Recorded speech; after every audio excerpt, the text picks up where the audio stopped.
Good afternoon, everyone. Thank you for being here on the call today. My name is Catherine Potter, and I'm the Deputy Director of the Utah Department of Heritage and Arts. I wanted to let you know before we begin, for any of you who may need closed captioning, that is available. You can click on the bottom of your screen. There should be a box with a CC that says closed caption, and that will enable you to set the subtitles so that you can read the text as we go forward. As we get started, I'd like to welcome you all. Thank you again for joining us on these weekly cultural community update calls. I'd like to thank our partners who are working together to put these calls together for you: the Utah Division of Arts and Museums, the Utah Cultural Alliance, Utah Humanities, the Utah Museums Association, and our local arts agency partners from across the state. Thank you for continuing to provide topics for future calls. Please continue to do so. We want to make sure the information we provide is the most timely and relevant to you as organizations and as individuals. As we go today, we'll have 3 speakers. If you have questions, we will have time at the end for some Q&A. Please put your questions in the Q&A box. You can see that at the bottom of your screen. And if it's a quick answer, we'll answer those live during the call. We'll type those in. But if they're questions for our panelists, we will ask them at the end of the call. As a reminder, thank you again for those of you who have participated in the survey about the economic impact of COVID-19 on our cultural industry. That is available. The results are available on the Utah Cultural Alliance website and are updated every Friday, so you can see the most recently updated results as of last Friday. And please continue to, if you have not already participated, please participate in that survey or update your information so we can keep a regular track of what is going on with our cultural community. One other note before we get started. Many of you, I know, are busy at work preparing your applications for the Payroll Protection Plan loans, which opened up last Friday. I know that the system has gone down in some of the banks, so please be patient, be persistent. It will be back up again. If you need specific help or you have questions, the Rapid Response Team is available to you. And also, Scott Anderson and Zions Bank have expressed a commitment to helping nonprofit cultural organizations specifically in these loans. So Zions Bank can be an excellent resource for you at this time. Today's topics, which were suggested by individuals and organizations, some of you, are hopefully will be timely and helpful to your organizations. We will talk about unemployment resources, we'll talk about sick leave, and we'll talk about bridge loan funding. So first up, our first speaker is Justin Williams from the Department of Workforce Services.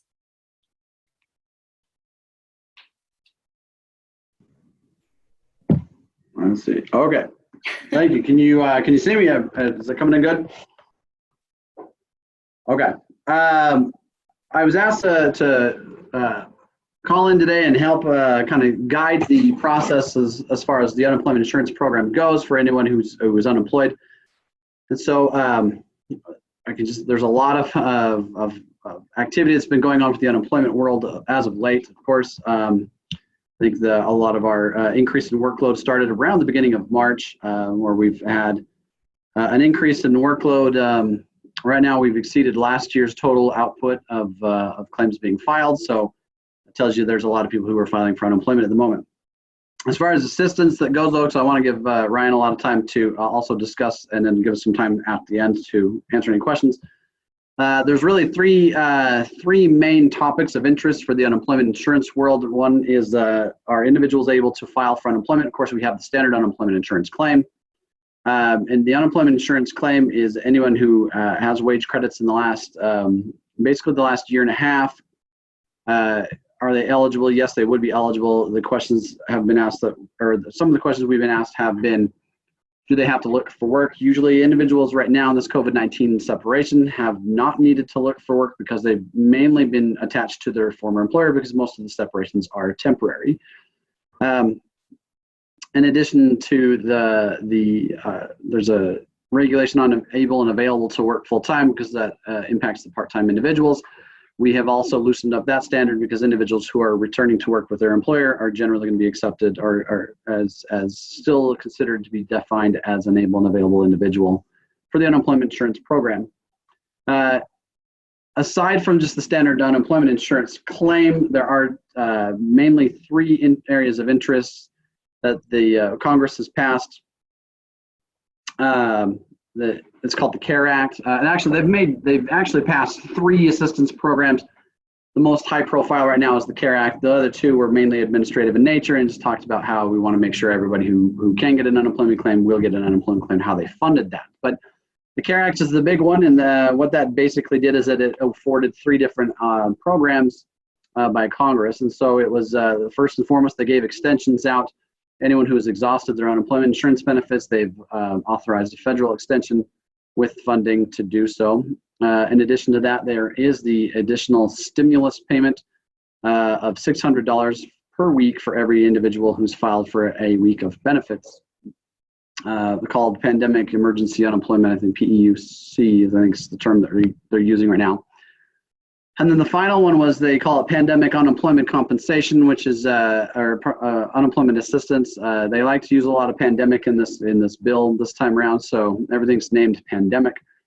But the last one is loosely based on what's considered a disaster unemployment assistance program, and it was intended to catch the individuals who were not in the normal standard unemployment insurance pipeline and of covered wages to actually build a monetary establishment for the claim and then proceed through the claim. So the PEU claim is, or the PAU claim is intended to provide assistance to anyone who has been negatively impacted as far as economically or with regards to their working relationship to get some kind of an assistance. And that's going to catch a lot of people. And so right now, those three programs are currently being set up because of what Congress likes to do. They think they did a lot of hard work by writing a check and then patting themselves on the back for 3 weeks afterwards. And they don't realize that it takes a little bit of work on the back end to get those set up. So we're really close to getting the assistance, the stimulus, the $600 assistance built up. We've got a separate team that's actually standing up the disaster unemployment, the PAU program. That's going to take a little bit of time because that is having to be made fresh from scratch.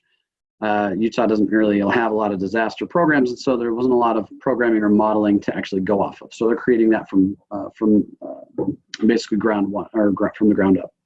The extension is available. Has yet to be programmed right now. We wanted to focus on getting the $600 stimulus payment out to the existing individuals, and then the extension will happen after that. Once the program is in place, everything will be retrofitted to the proper place according to the CARE Act as it relates to the unemployment claim. So as of right now, I'd like to just kind of leave it at that. If you guys had any questions, feel free to throw them at me at the end of this conversation. I want to make sure that Ryan has a chance to talk. So I'll pass or hand it over to Ryan. Thanks, Justin. I'm actually going to go next to Matt Durham, who is on the line. Matt is a partner at Stoll Reeves, and he is going to talk to us a little bit about sick leave policies.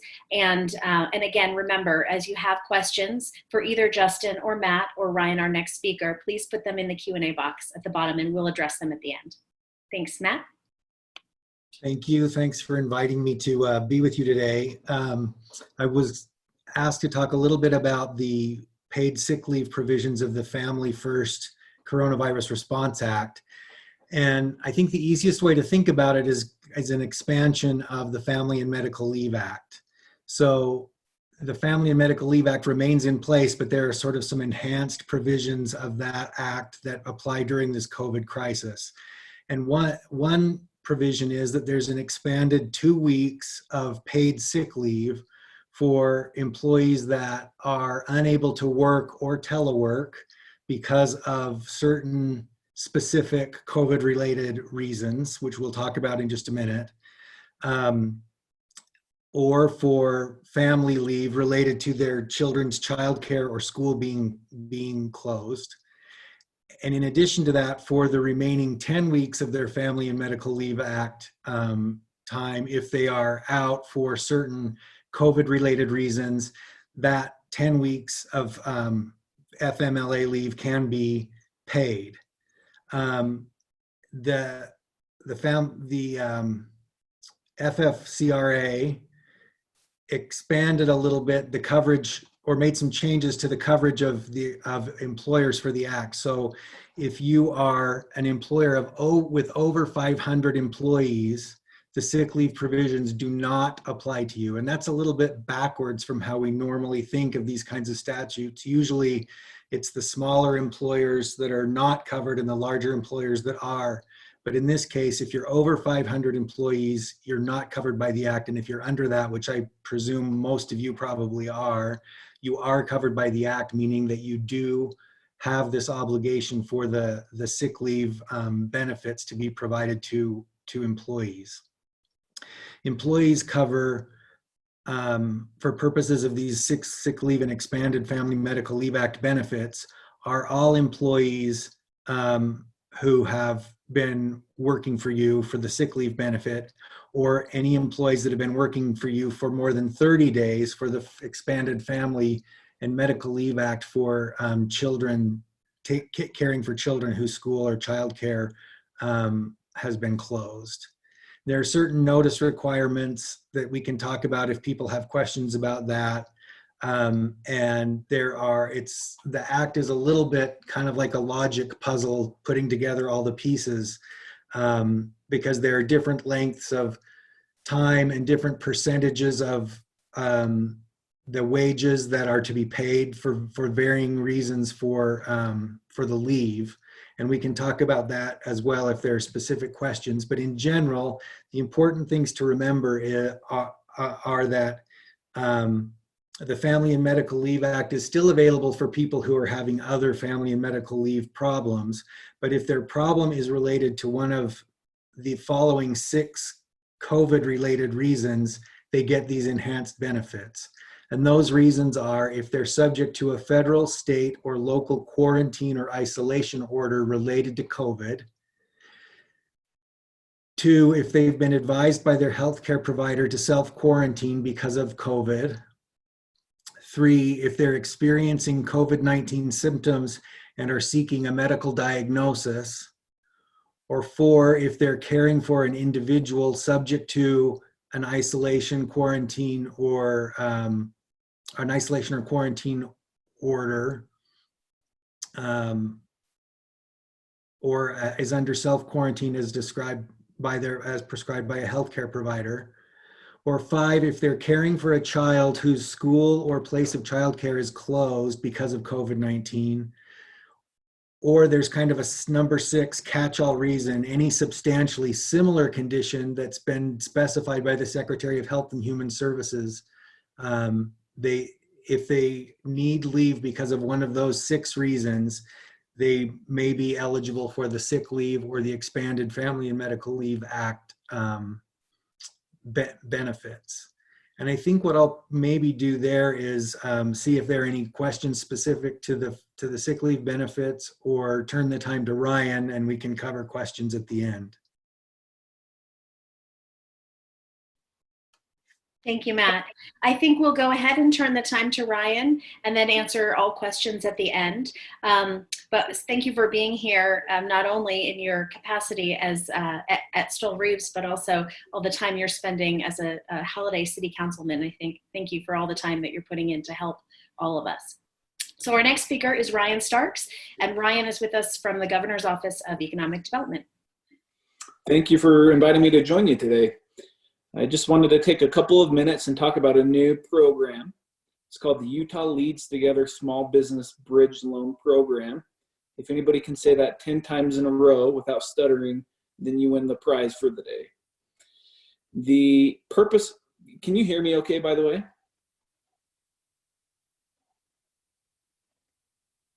Yes, we can hear you. Okay, great. It looks like it froze for a second. So the purpose of the program is really to provide loan funding to small businesses to help bridge the gap until the federal stimulus money kicks in.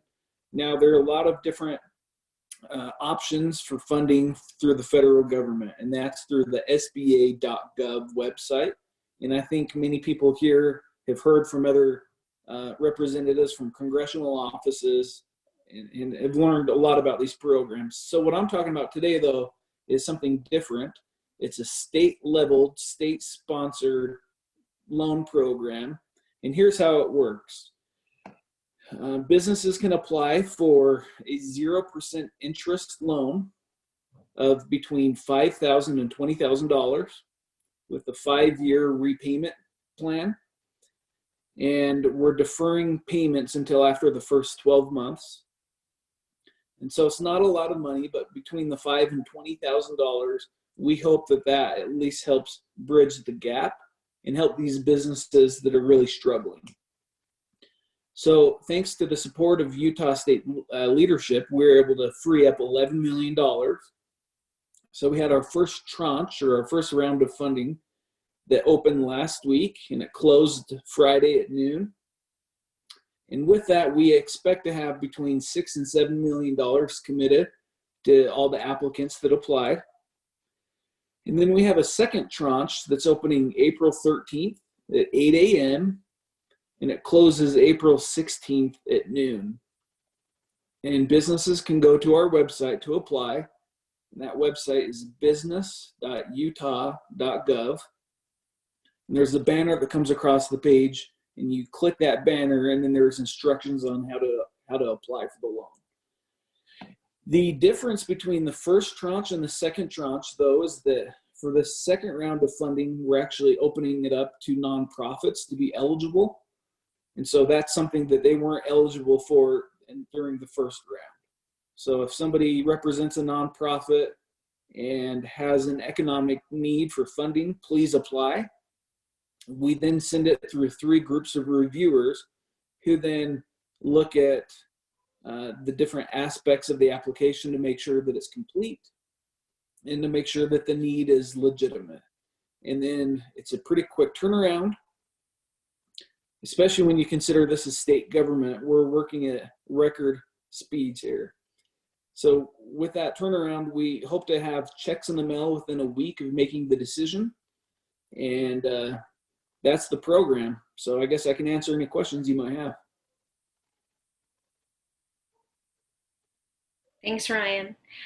Just as a reminder to everyone, please continue to put questions into the Q&A, and we will have them answered as they come up.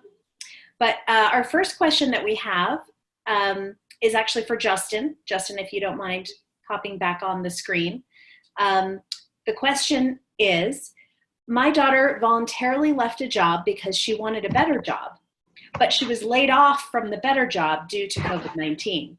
When she applied for unemployment, she was denied because she left the previous job voluntarily. Can this be overcome?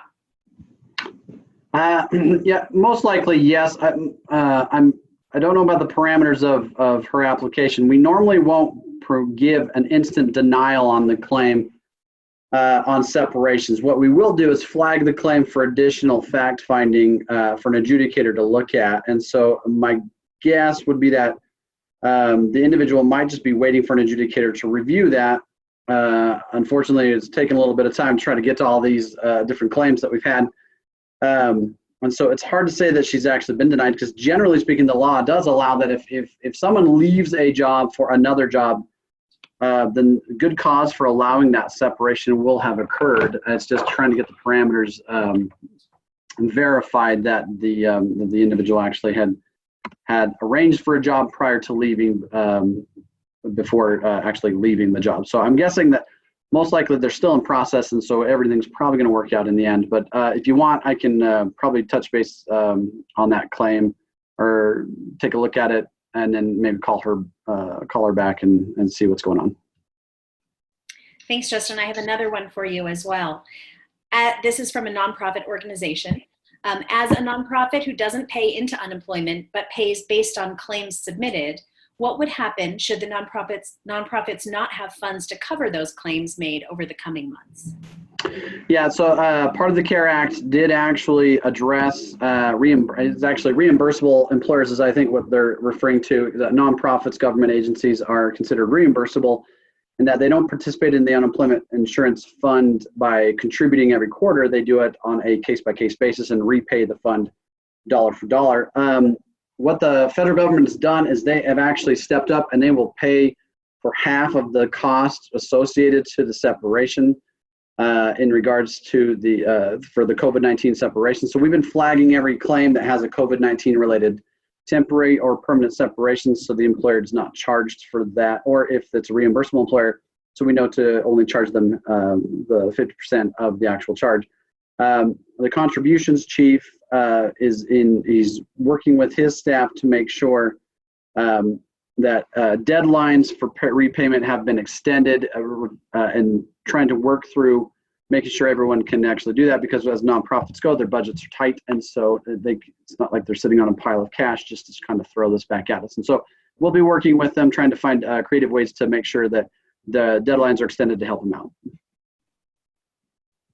Thank you. And we have one more for you, Justin. Sure. As all of this is going on and organizations are hoping to retain employees by using the PPP loan program,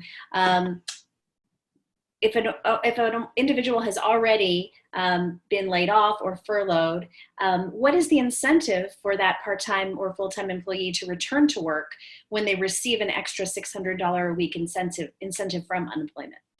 Yeah, that's a good question. I mean, all these are good questions. This one's a good one as well. I think this was echoed by Lindsey Graham when the bill was getting passed a couple weeks back. In the event that an individual is refusing work in order to remain on unemployment or to retain unemployment assistance, that's actually considered, if they don't tell us, that's considered a fraudulent act. But also, if that information is disclosed to us, then what will happen is that we will adjudicate the separation either in the form of a refusal of work issue according to our state laws, or a quitting scenario for failing to return to work after a temporary layoff. In looking at the particulars of that, if someone were to say, hey, look, this is why I didn't want to come back to work because I'm going to stay on unemployment, there is no way we could, under the good cause section of the law or under the equity and good conscience part of the law, actually allow them benefits. And so most likely anyone who refuses to return to work to the same capacity that they were doing before will most likely be denied unemployment if that happens. So what this kind of relies on is that if an employer calls an employee back and says, hey, I want you to come back to work, and they say no, what we would then encourage them to do is to let us know in the form of contacting us. We have, under normal circumstances, we have an employer-related line for adjudication that an employer can call and say, hey, look, this is what's happening. Or we have a tips section where someone can actually send in a fraud tip, and then we'll follow up on it and look to see if there's a potential overpayment or at least a denial on the claim that needs to be made.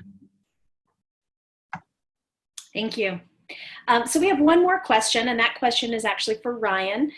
So if Ryan could pop back on, that would be great. If anyone else has any other questions, we do still have a few minutes left, and we'd love to be able to answer your questions, whether they're about the bridge loans or about unemployment or about sick leave benefits. So please do add those to the Q&A. So Ryan, the question for you is, can you please cover the criteria for the loan and what would need to be prepared? Sure. So the criteria is spelled out on our website, business.utah.gov. But basically, any business that's been harmed economically may apply.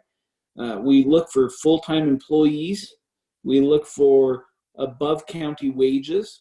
Now, however, we're working through the criteria for nonprofits specifically between now and April 13th. So we may make some adjustments there. But if you can prove any type of hardship, whether it's not being able to make payroll or be able to make rent, or if you've had to close your business or really limit operations for any reason due to coronavirus, then you can be eligible to apply. And like I said, more information can be listed on or found on our website, which is business.utah.gov. Thank you, Ryan. Mm-hmm. We did get one more question for Justin. Justin, can a self-employed sole proprietor apply for a federal small business disaster loan and apply for unemployment? And this question might be more directed toward the PPP, but I'm going to let you answer. I'll tackle the unemployment part, and then I'll let the others handle the loan part. It sounds like that one's probably Ryan's forte on that one. The answer in a word, yes, the sole proprietor will be able to. Couple different issues on that one is it'll depend on what program we want to get them into. Right now, because COVID-19 is the reason why a self-employed employer is most likely not working. The eligibility part of the law that deals with whether or not someone is truly self-employed or really unemployed basically gets met in the form of that they're not controlling their workload to draw down into the unemployment side of things. And so what will happen is that they would be normally eligible provided they had wage credits. If they lack the wage credits to get in on the standard unemployment program, then what we will do, that's actually what the pandemic unemployment assistance program was built for. It was for the individuals who are sole proprietors or who are self-employed. It was intended exclusively for them, or not exclusive, sorry, that's a bad word. It was intended with them in mind, actually, to get them assistance that they need because they are out of work related to a natural disaster, or in this case, the pandemic disaster. Thank you. Matt, did you have something that you wanted to add?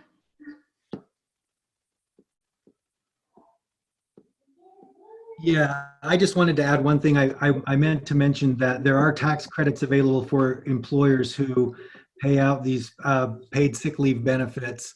And although the documentation guidance, what kind of documentation will be required to support those tax credits is a little bit unclear. I think as long as you're documenting the reasons for why the sick leave was given, even in general, with general things like articles about schools closing or anything like that, it will help you when you apply for your tax credits to cover those sick leave benefits. And the tax credit will go up to a certain amount, usually capped at about $5,000 per employee. Thanks, Matt. And while I have you, can you also answer this question? At what percentage of a person's wage is the family leave paid?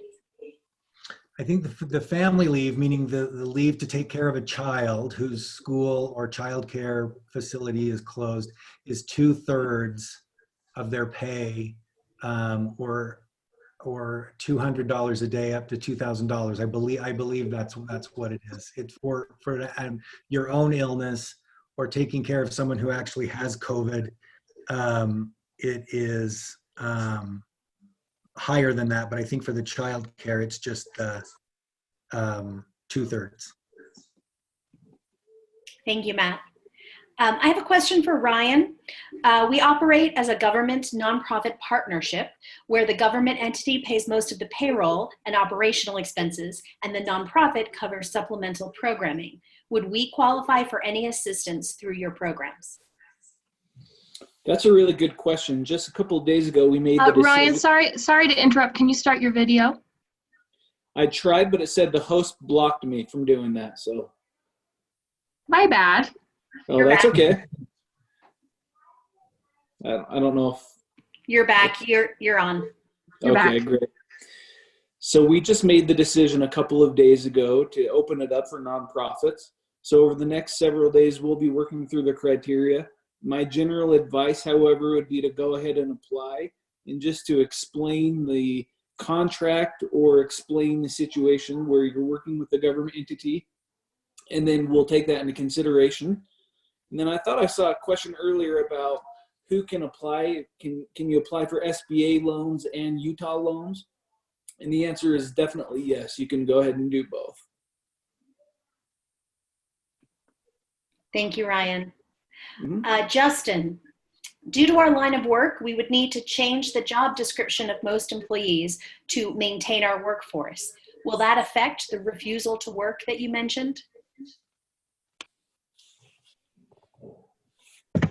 Yeah, it kind of depends on the job, changing of the job description. If I'm understanding this correct, are they saying that they might have they won't have the same style or same kind of work available to them when this whole pandemic emergency ends? That that does slightly affect it. And so the intent on unemployment law is that it's supposed to not provide a downward pressure onto the economy. And so in an individual, if they can go back to the same job they were at before they were laid off, then that's generally what we want them to do. Now, if the employer says, hey, look, we can't necessarily bring them back to the same type of conditions, and a person refuses, then we're going to have to look a little deeper at why they refused, what was reduced. There are some suitable work parameters built into the unemployment law that says whether or not an individual can really turn that work down and still be considered eligible for unemployment. And mainly it's because there's a federal requirement that says that the type of work being offered is suitable, provided that the labor market is dictating that it's somewhat suitable. If there's an alteration that's generally going against what they did formerly or against what the labor market is dictating, then that's generally where we're going to have to look at, and probably we would allow in some cases. Now, I don't want to say this in an absolute term, though. We'd have to look at it individually speaking for each one of the separations. We are a couple minutes over, but I do want to ask one final question. Justin, if you could stay on. This is a question from someone who has two jobs, a full-time job and a part-time job. They were furloughed at the part-time job, but still working at the full-time. Can they apply for benefits for that part-time job that they are no longer working in? I mean, we're never going to stop someone from applying, but would they be eligible if they retained work, or if they remained working full-time? The answer would be no, they would not be eligible. And that's because the definition of an unemployed individual is someone who's not working full-time. They were working a little bit they were working full-time and working on top of that. And so that wouldn't necessarily allow them to receive unemployment benefits at this time. Now, if that job does get modified, or if it drops down below full-time, then we have something to look at it up. Thank you so much. And I'd like to thank all of our speakers for joining us today. We hope that most of your questions were answered. If any questions remain unanswered or anything comes up after this call, please feel free to reach out to us, and we will reach out to our esteemed panel and get answers for you and post those on the website. And stay tuned for more information about next Monday afternoon's call. Again, thank you for being with us, and we wish you all the best. Thank you.